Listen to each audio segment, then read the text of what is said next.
sekaligus ucapan selamat datang untuk Desa Kacaman. Waktu dan tempat dipersilakan.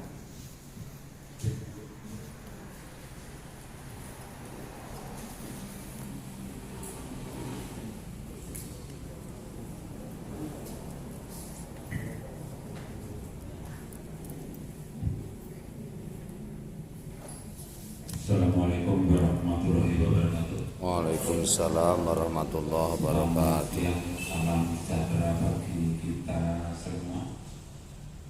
Yang saya hormat anggota Dewan Perwakilan Daerah Kabupaten Purworejo selaku narasumber dari Komisi 4.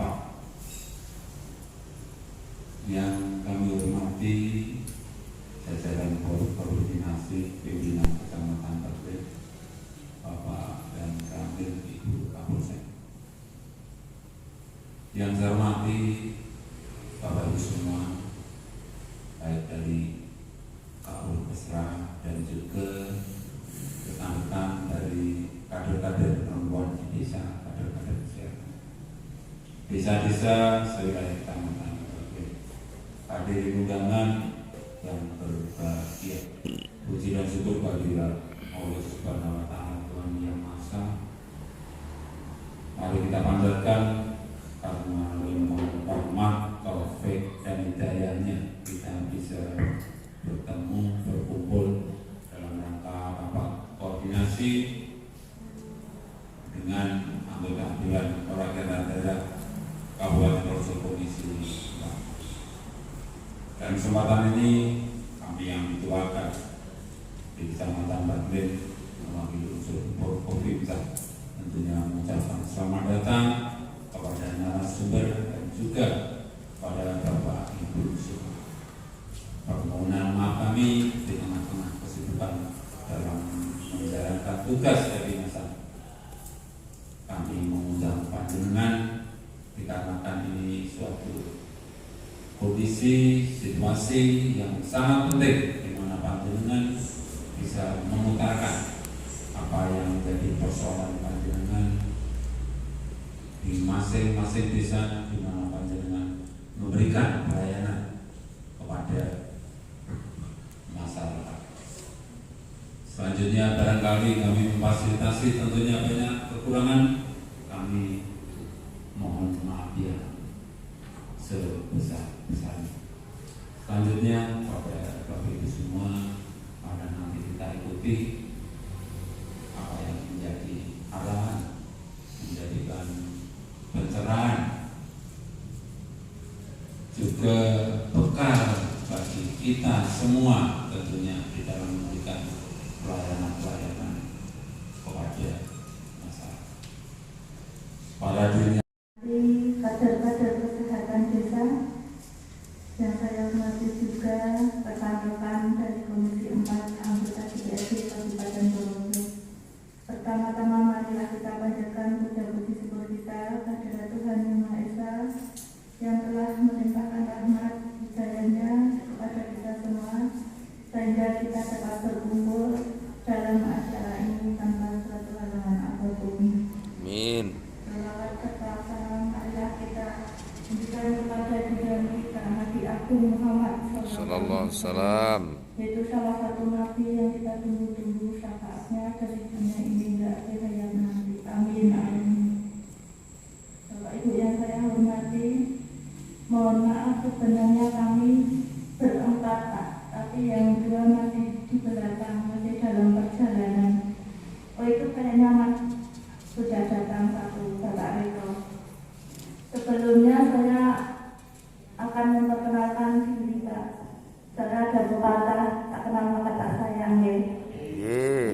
Niki kalau saya perkenalkan, nanti sampai saya ini Mbak Rani Sunardianingrum, Mbak Nomi saking Partai Golkar. Kebetulan beliau jadi Ketua Komisi 4. Ini juga rekan saya Bapak Riko dari fraksi PKS. Kebetulan beliau juga menjabat jadi Ketua DPD PKS Kabupaten Purworejo.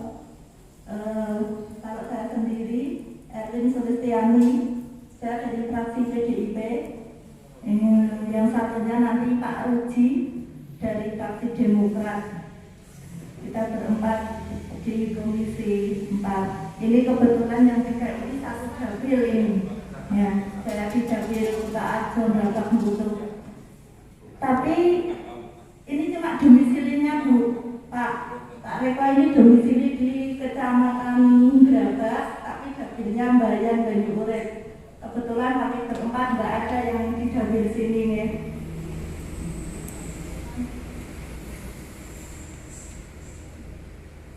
Oh ya, kiranya perkenalan dari saya itu saja ya. Nanti saya akan sedikit memberi materi dan nanti dari teman-teman kami juga banyak materi yang akan diutarakan. Dari saya cuma mau menanyakan Pak, ini kan terkait Kalpesra ya. Kalpesra kemarin di Kecamatan Grabas khususnya dalam era pandemi COVID ini masalah pemulasaran jenazah COVID Pak. Di sini sampun ini sudah melaksanakan ini sosialisasi tentang pemulasaran jenazah COVID. Belum. Dereng. Dereng. Sakit mungkin kerjasama kali ASUD Pak teman. Oh, sakit nggih puskesmas sakit ASUD nggih. Berarti pesertanya yang selesai nih Pak. Pesertanya bukan yang Kalpesra. Oh iya. Amin. Oh ya sudah. Berarti ini ada yang sudah mengikuti dan ada pula yang belum. Saya akan sedikit memberi materi tentang itu nggih. Jadi untuk pasien COVID, misalnya dia sudah meninggal di rumah sakit, itu nanti dari pihak rumah sakit akan memberikan kabar kepada keluarga dan meminta keluarganya untuk datang ke rumah sakit menyaksikan pemulasarannya. Dari memandikan itu sudah ada yang memandikan sendiri, ada petugas tertentu. Dia memakai APD lengkap dan benar-benar hati-hati karena cairan dari penderita itu lebih bahaya. Cairan darah itu bahaya sekali, penularannya cepat sekali. Jadi misalnya ada yang masih mengeluarkan darah itu pakai air diotor gitu, diotor, dan kita pun tidak boleh sampai mengenai diri kita sendiri. Jadi kita harus pakai APD lengkap. Kedua, untuk selesai nanti dimandikan, dia langsung dikafani. Kafan pertama itu pakai kain yang kendap air, yang tidak tembus air. Yang kedua, dibungkus pakai plastik, dimasukkan ke dalam plastik, kantong plastik, dan itu benar-benar rapat, tidak boleh ada air juga yang keluar atau ada pantu darah yang bisa masuk ke situ juga. Yang kedua, nanti kita sholatkan bersama-sama dengan keluarga. Ada tempat tertentu, tempat itu juga sudah disterilkan, sudah disemprot pakai disinfektan itu, sudah pokoknya semuanya steril. Baru nanti ditempatkan ke tempat tertentu untuk disolatkan. Di situ perwakilan dari keluarga ada, dari pihak rumah sakit juga ada. Setelah itu dimasukkan ke dalam tempat tertentu. Oh, dimasukkan ke peti dulu ya sebelum disolatkan, dan peti itu dipantek, dinopong ya. Pokoknya tidak bisa dibuka lagi selain petugas medis yang membuka. Itu sudah rapat sekali. Nggih, habis itu diplastikin juga dan disolatkan bersama-sama tadi. Setelah itu dibawa ke rumah pakai ambulan juga khusus pasien COVID dari pihak rumah sakit. Nanti untuk penguburan kadang dari pihak rumah sakit minta pertolongan ke desa Jogotonggong ya, yang sudah punya APD lengkap. Kadang dimintain untuk membantu pemakamannya. Pemakaman juga kita harus hati-hati sekali ngambilnya dari itu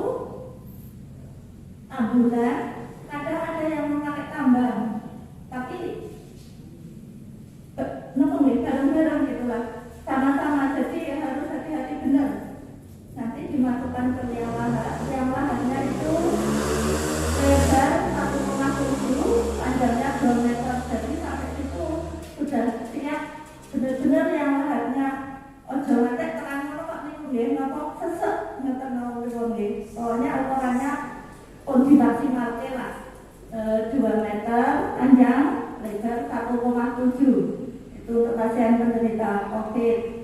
Setelah itu dimakamkan bersama-sama dengan keluarga, dan yang memakamkan itu setelah pulang dari kuburan harus juga hati-hati, nanti kontak langsungnya sama keluarga. Dia harus langsung ke kamar mandi dulu, melepas APD-nya, dan APD itu harus direndam pakai Rinson atau Baikrim. Kalau tenanan ya dikubur APD-nya itu. Nah, misalnya masih ada, masih banyak, lebih baik dikubur saja. Kiranya bagi saya itu aja nih, nanti bisa disambung sama Pak Reto, karena Komisi 4 ini membidangi kesehatan, pendidikan, kesejahteraan. Oke, bisa disambung Pak Reto sama Ibu Romi, Bu Nani tentang COVID, Pak Reto MKM, nopo-nopo mungkin agak kenal, dan bisa nanti bisa tanya jawab apabila ada pertanyaan dari Bapak Ibu. Insya Allah nanti kami jawab, kalau bertemu BPM nanti bisa disambungkan ke komisi yang membidangi.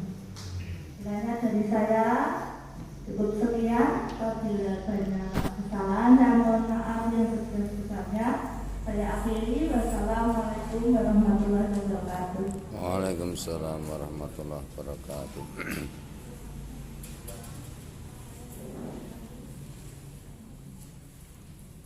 Langsung saja membersihkan waktu. Assalamualaikum warahmatullahi wabarakatuh. Waalaikumsalam warahmatullahi wabarakatuh. Pak Camat, Mbak Glenn, Bu Ida, Pak Sesek, Pak Sesek,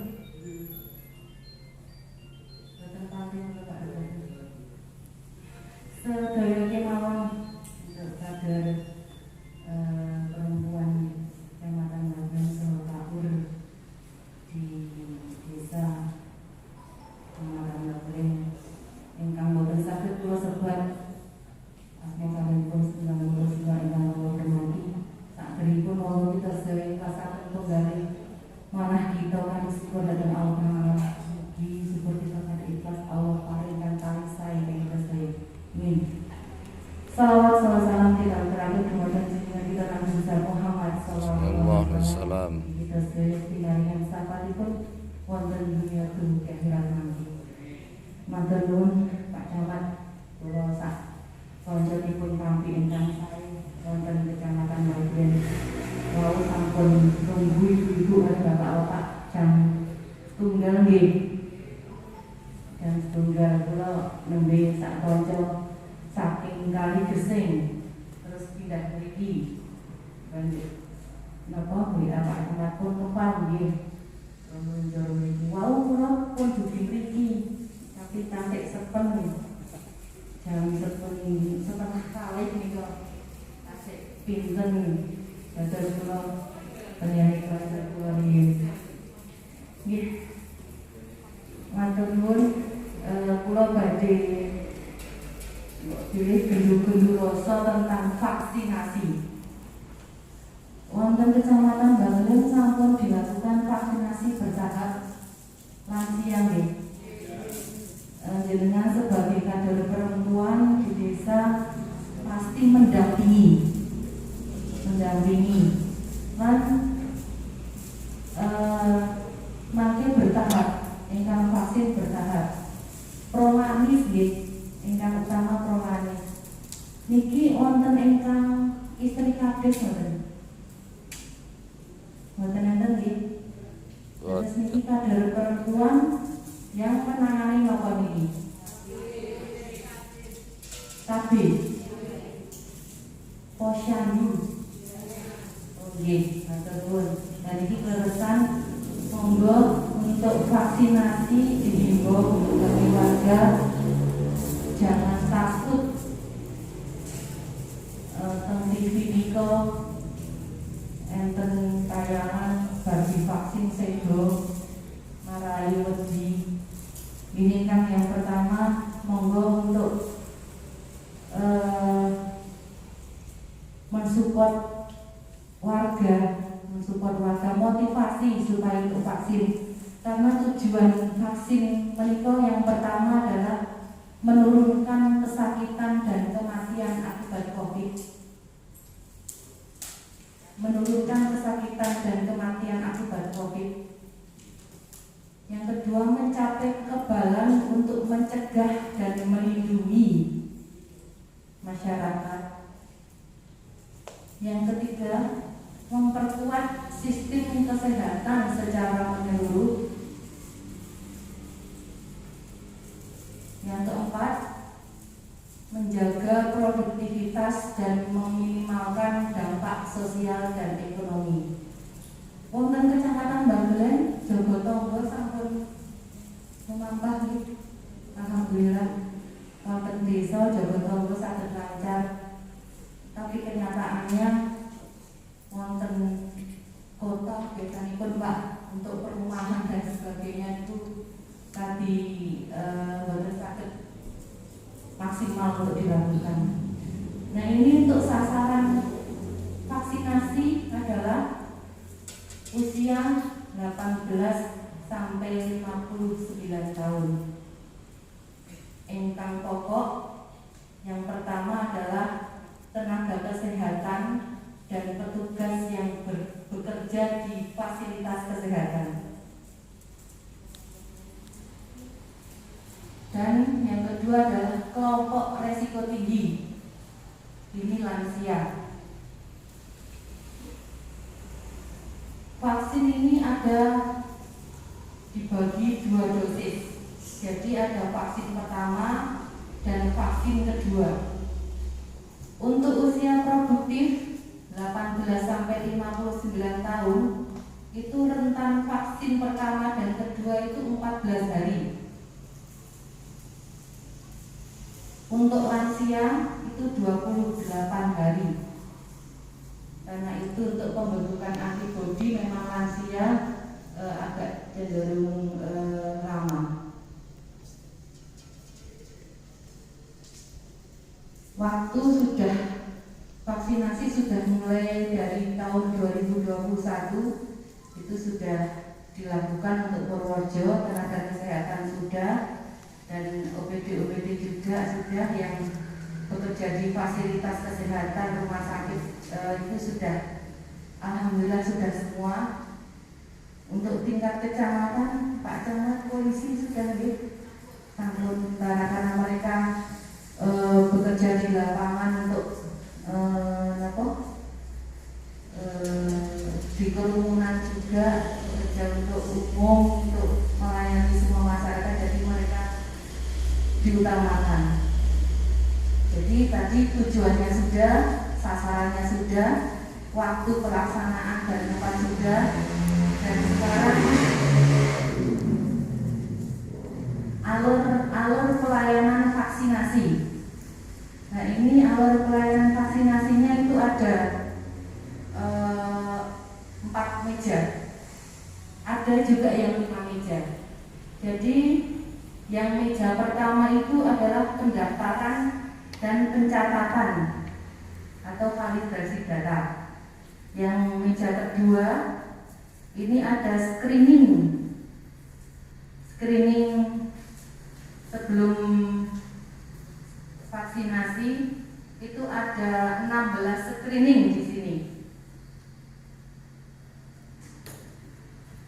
Screening, anamnesia, edukasi, imunisasi COVID.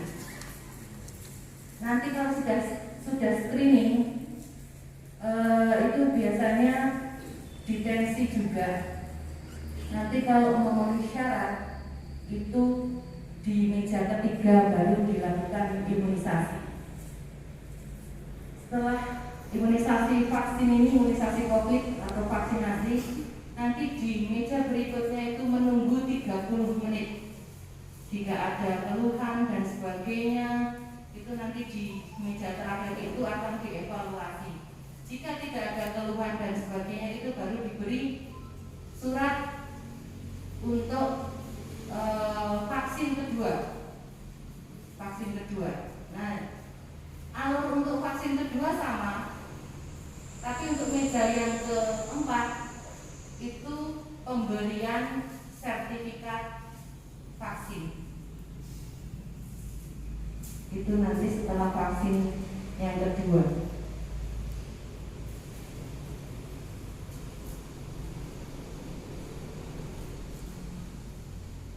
Dulu aturan yang ada sekarang sudah beda lagi. Vaksin yang pertama itu diabetes tidak boleh, hipertensi tidak boleh, menyusui juga tidak boleh, sakit kanker, jantung semuanya tidak boleh. Tapi sekarang sudah beda. Dan yang pernah COVID pun tidak boleh divaksin.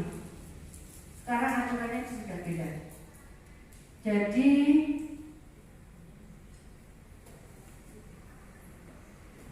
yang penderita COVID setelah 3 bulan dinyatakan sembuh itu boleh divaksin. Yang menyusui pun boleh divaksin.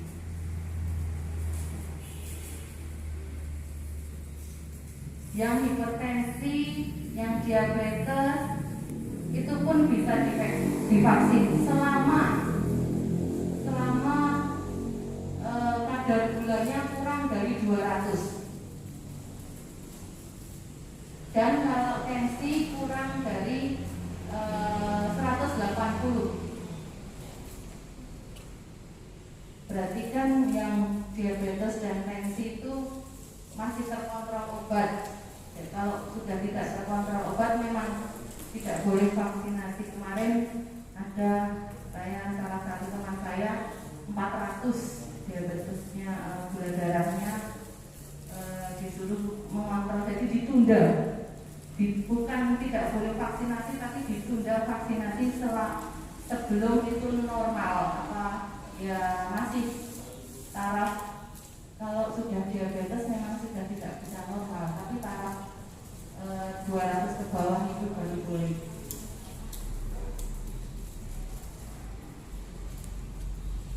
Dan penyakit jantung, penyakit kanker itu boleh divaksin asal ada rekomendasi dari dokter. Jadi screening di situ, nanti di puskesmas atau di rumah sakit, nanti kalau vaksinasi pasti ada dampingan dari dokter. Jadi screening ini bisa dijawab ya dan tidak, itu berpengaruh nanti divaksinasi. Jadi Anda menderita apa itu tidak semuanya bisa divaksin. Dan saya anjurkan sebelum vaksin monggo diharapkan dahar dahulu, makan sebelum vaksin, itu yang penting.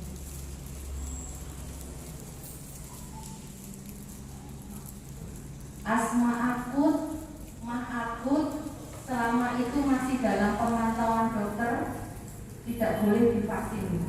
Tapi kalau masih standar ya tidak begitu, jadi masih obat rutin tidak masalah, masih terkontrol, itu tidak masalah.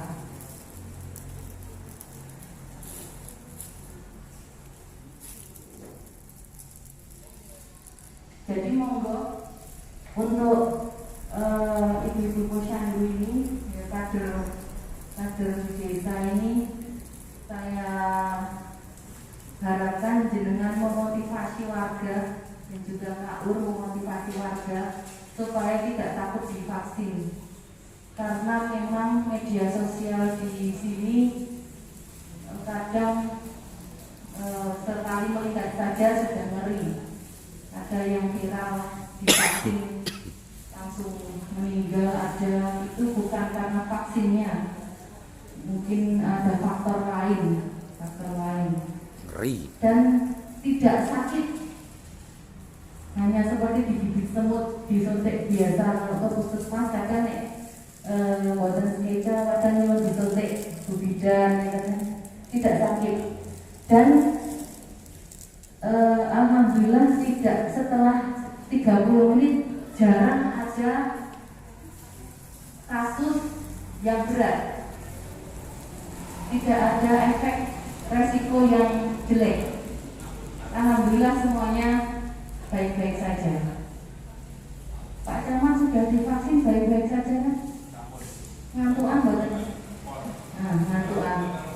Berarti memang harus istirahat banyak-banyak. Laparan betul? Ya karena divaksin jam 12 jadi lapar memang waktunya makan siang. Niki pun punjul niki. Pun baru dari Pak. Nanti enggak pingsan gara-gara vaksin malah sing disalahke vaksinnya nggih. Nah menika setelah vaksin banyak yang alhamdulillah tidak ada keluhan apapun. Jadi monggo untuk memotivasi nanti untuk bersabar menunggu giliran jenengan bakal divaksin semua, tapi memang harus melalui screening ini. Tolong untuk mensukseskan program pemerintah ini untuk vaksinasi.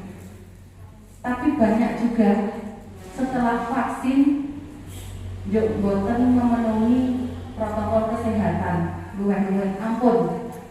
Jadi setelah vaksin harus tetap menerapkan protokol kesehatan. Karena setelah vaksin yang kedua, 3 bulan kemudian baru terbentuk kekebalan tubuh yang prima. Itu jadi tahapnya ada. Jadi aku divaksin ping 2 arek sak itu ada juga yang setelah vaksin banyak juga yang terkena COVID dari berbagai faktor. Itu jadi monggo jenengan sebagai kader perempuan dan juga KUR tangan panjang dari mungkin bertemu dengan banyak orang tetap selalu menjaga protokol kesehatan karena jenengan masih dibutuhkan banyak orang untuk itu. Mohon untuk tetap mematuhi protokol kesehatan. Untuk itu dari saya mungkin sementara ini hanya itu.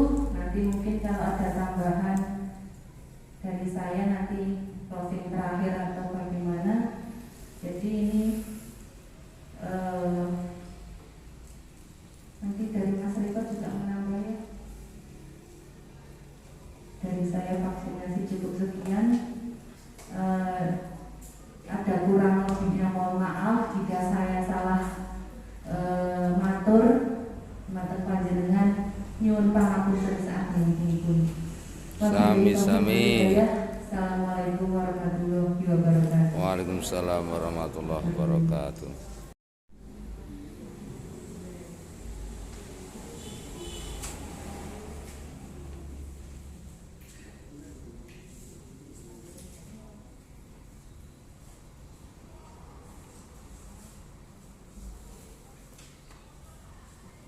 Assalamualaikum warahmatullahi wabarakatuh. Waalaikumsalam warahmatullahi wabarakatuh. Bagi kita semuanya, yang hormati Pak Camat, Pak Glenn, yang kami hormati Ibu Kapolsek dan Tamir, Pak Glenn, dan pimpinan dan anggota Komisi 4, Bapak-bapak, Ibu-ibu. Ini apa? Kalau terserah sama kader kesehatan. Sebutannya apa? Secara apa? Secara formal sebutannya apa? Kalau kita kasih keserang. Kalau ibu-ibu ini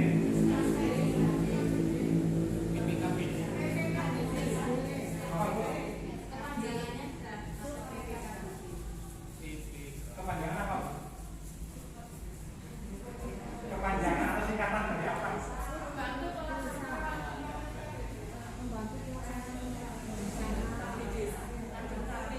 Kader KB, kader keluarga berencana. Secara tupoksi hanya berkaitan dengan KB saja atau berkaitan juga intinya dengan kegiatan-kegiatan masyarakat berkaitan dengan posyandu dan sebagainya apa? Ada atau bagaimana? Posyandu dan sebagainya termasuk jobnya dari panjenengan. SKD. Tadi Bu Tani sudah menyampaikan tentang vaksin. walaupun sudah divaksin, SKD no. tetapi ketika yang bersangkutan sudah divaksin COVID, bisa jadi bagi yang bersangkutan sudah kebal. Tetapi tetap yang bersangkutan bisa sebagai carrier, membawa virus itu lewat tangannya. Entah dia katakanlah yang bersangkutan dari pasar, dari tempat-tempat umum, tempat kerumunan, dia pegang fasilitas umum, kemudian dia di rumah pegang pintu, pegang piring. Akhirnya kemudian walaupun bagi yang bersangkutan sudah kebal, tetapi bisa jadi dia menularkan ke keluarganya. Nah ini tentu tadi anjuran untuk walaupun sudah divaksin, menciptakan herd immunity namanya, kekebalan masyarakat, kekebalan publik gitu. Itu tetap harus tetap menjaga protokol kesehatan. Artinya vaksin itu kan hanya sarana. Vaksin itu disuntik ke yang bersangkutan, ke individu yang merasakan aja.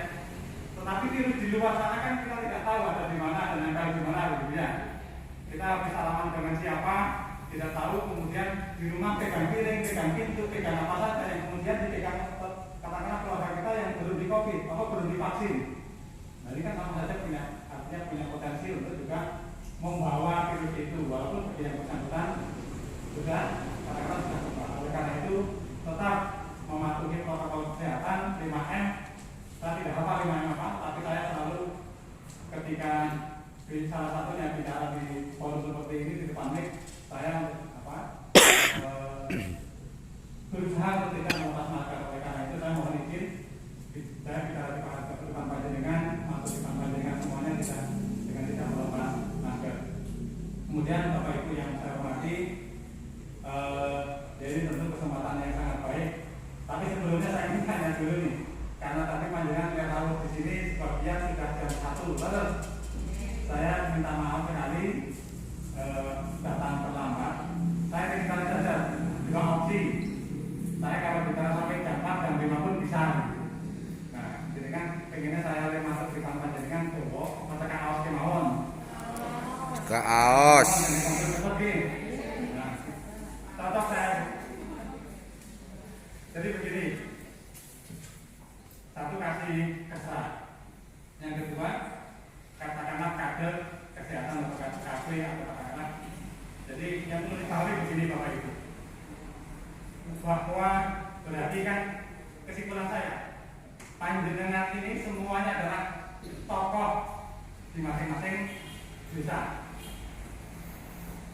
Dengan yakin betul dengan sebagai tokoh. Kalau tidak yakin sebagai tokoh, berarti tidak mungkin panjenengan menjadi kader atau menjadi saksi atau kaos besar.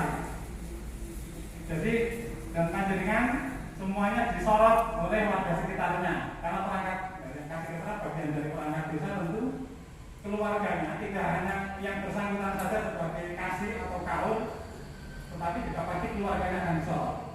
Panjenengan sebagai kader KB juga itu juga akan disorot oleh sekitarnya. Bagaimana yang namanya tokoh, yang namanya tokoh atau baik itu tokoh agama, tokoh masyarakat, ini penting sekali bagaimana untuk memberikan keteladanan dalam semua hal, entah itu dalam dalam mengelola keluarga, dalam kehidupan sehari-hari, hubungannya dengan anak, dengan istri, dengan tetangga, dengan dan lain sebagainya. Semuanya pasti disoroti oleh warga panjenengan, betul nggak? Desa bagian ini kan ada 17 desa. Jadi yang namanya wong desa, yang namanya perangkat, hampir semuanya bisa dikatakan sak desa itu pasti kenal semuanya.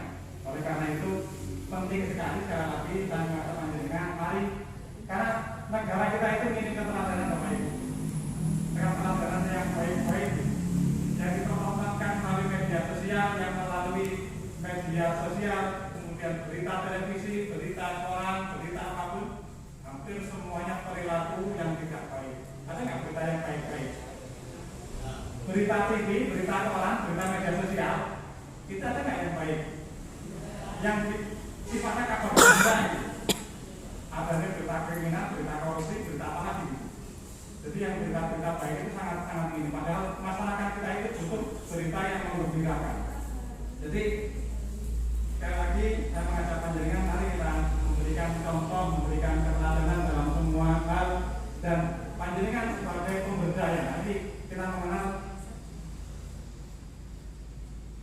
ada konsep pembangunan sekarang ini itu melalui pendekatan pemberdayaan masyarakat. Nah, peran tokoh, peran perangkat desa, peran pemerintah desa, peran PKK, semua lembaga desa ini sangat sentral. Bagaimana pemerintah pusat juga pemerintah daerah ingin menjadikan desa itu sebagai pusat pertumbuhan ekonomi di samping pertumbuhan ekonomi yang ada di kota. Terbukti ketika mulai 2014 ada kebijakan dana desa dan sebagainya, bantuan gubernur APC yang secara porsi itu semuanya diwajibkan oleh regulasi yang ada di Indonesia. Oleh karena itu tentu dengan sumber daya dana yang cukup besar di setiap desa, seharusnya ini melahirkan pertumbuhan ekonomi, pertumbuhan kesejahteraan dari sisi sosial ekonomi ini lebih baik. Nah, kalau saya membaca Pak Glenn ini memang kecamatan yang cukup dari sisi potensi cukup tanggung gimana gitu. Jadi dari sisi pertanian, perkebunan, peternakan ataupun dari sisi yang lain ini tertanggung. Wilayah datarnya sedikit, kalaupun ada sawahnya juga sedikit dibandingkan dengan Monggol dan Purwodadi. Gerabak ini juga jauh secara luas wilayah. Kemudian dari potensi katakanlah perkebunan untuk seperti kultura, buah-buahan, durian misalnya sama secara jauh dengan kari pusing yang cukup kemudian peternakan juga secara jauh dengan wilayah-wilayah lain. Oleh karena itu memang kalau membaca potensi Kecamatan Bagelen ini menjadi tantangan besar bagi panjenengan semuanya. Tetapi sekali lagi tidak menjadi kekhawatiran bagi kita dengan konsep tentu pembangunan pemberdayaan, bagaimana memberikan kalau kita mengenal pemberdayaan ini kan proses pembangunan di masyarakat ini diajak untuk berinisiatif, membaca dirinya, membaca lingkungannya, kekurangan dan kelebihannya itu apa saja. Berinisiatif untuk memulai kegiatan sosial ekonomi untuk memperbaiki situasi dan kondisi dirinya sendiri. Oleh karena itu ini konsep atau pemberdayaan masyarakat, sekali lagi yang namanya pemberdayaan masyarakat ini butuh teladan, butuh penggerak. Siapa penggeraknya? Ya, pemerintah desa dengan seluruh perangkatnya, seluruh tokoh masyarakat, semuanya harus terlibat. Jadi kalau desa atau kalau keluarga kita ingin maju, ingin sejahtera, boleh berharap kepada pemerintah, tapi harapannya sedikit saja.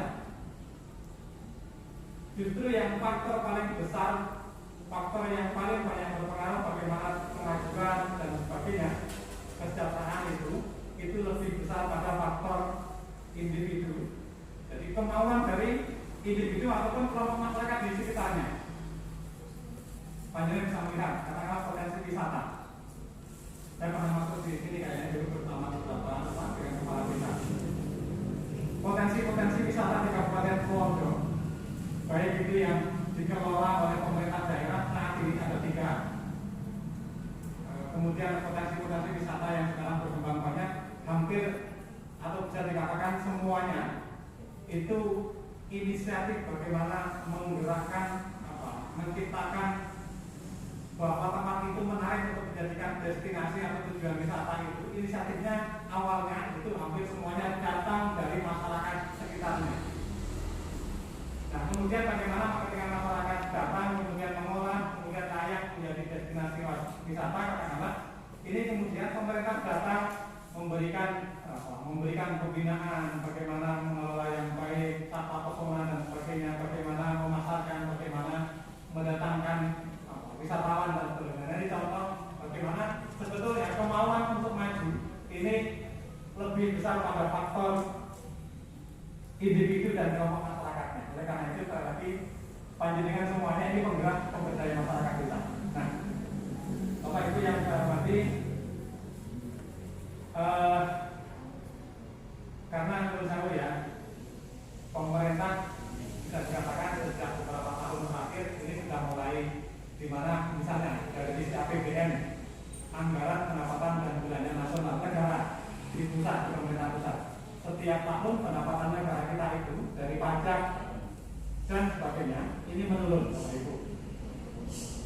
karena APBN itu menurun bagi Kabupaten Purworejo, karena Kabupaten Purworejo ini pendapatan asli daerahnya itu sedikit dan sebagian besar 85% bisa dikatakan APBD Purworejo yang besarnya 2,1 triliun 2,2 triliun dalam 1 tahun, 85%-nya kurang lebih adalah dana transfer dari pemerintah pusat dan pemerintah provinsi.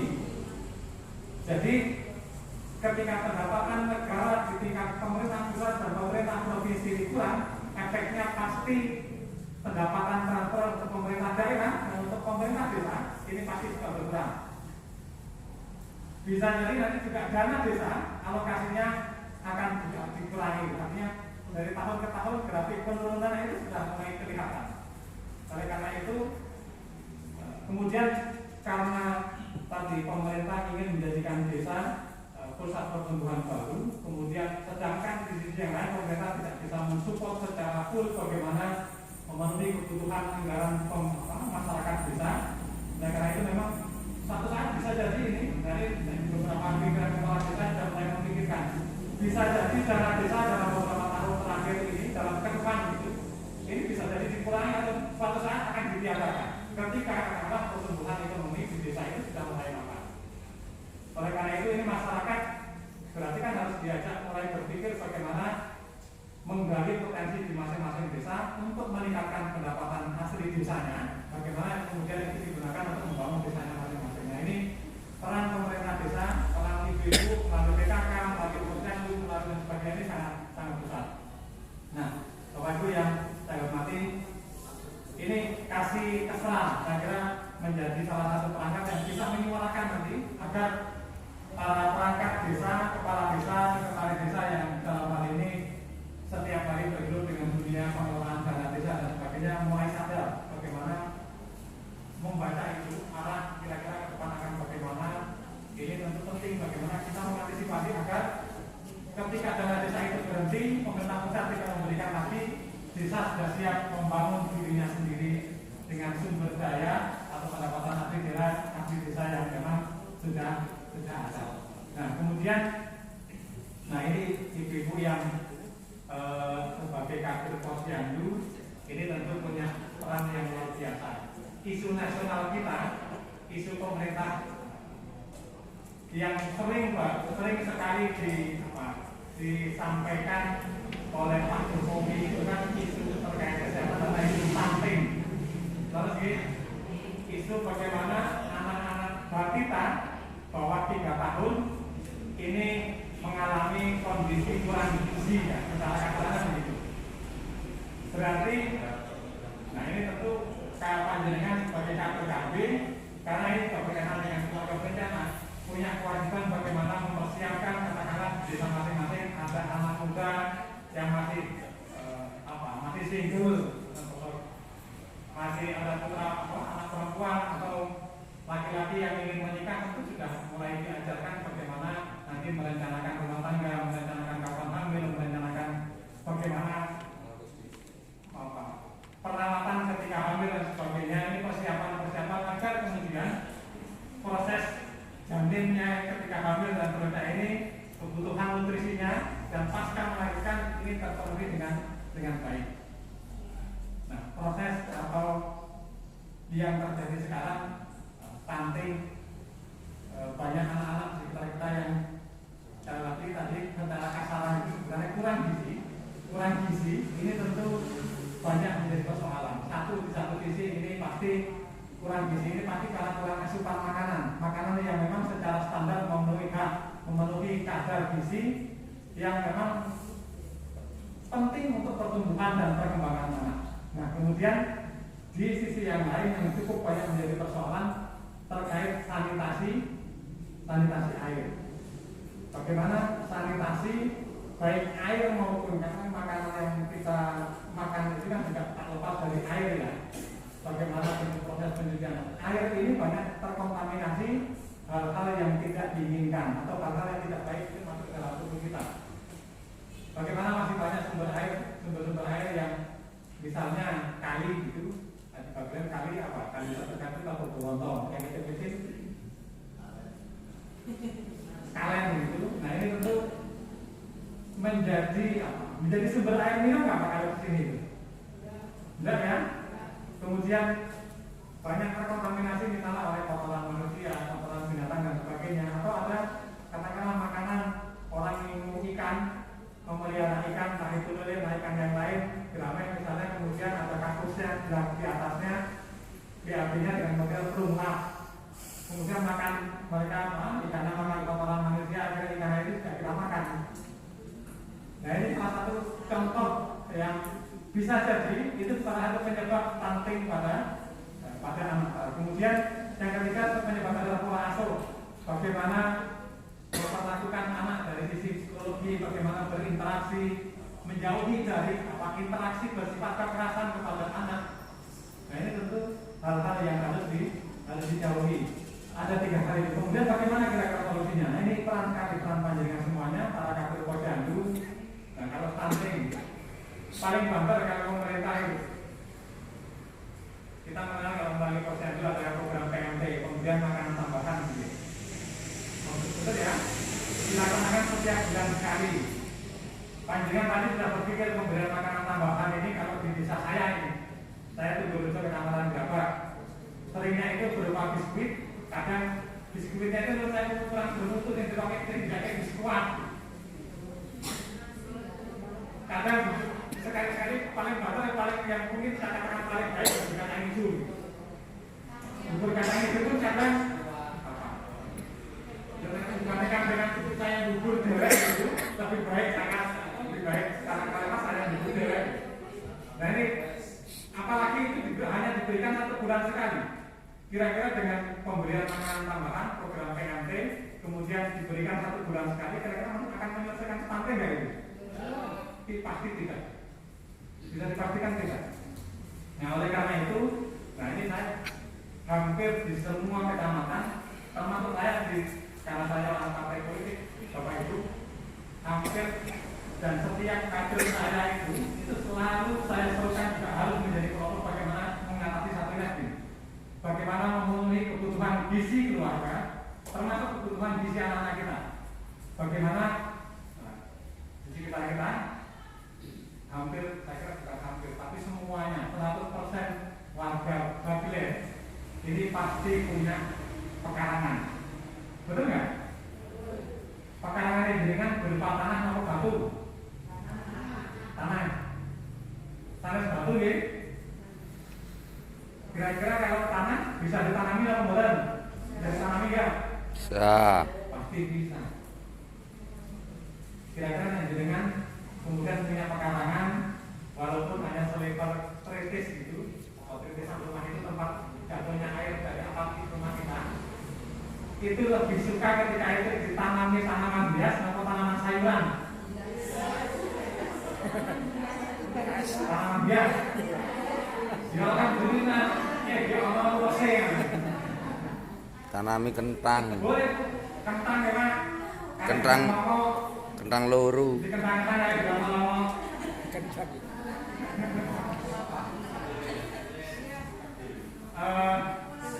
Nah, ngobrol ini saya mengajak bagaimana memaksimalkan dan nanti saya maklum di depan panjenengan. Ini bukan saya sekedar ngomong, saya sudah praktek beberapa tahun Pak, Bapak Ibu. Saya sebagai petani, sebelum jadi petani, bisa petani Pak. Saya nyawak sampai sekarang masih nyawak. Saya masih sering macet di depan rumah, entah itu ngambil pisang, ngambil tanaman yang lain. Jadi kalau dipikir-pikir gitu, saya ini kan sekarang bisa jadi petaniwan. Kalau sekedar kebutuhan makan minum itu tubuh kabeh membeli semua, belanja semua itu sangat mampu lah. Tetapi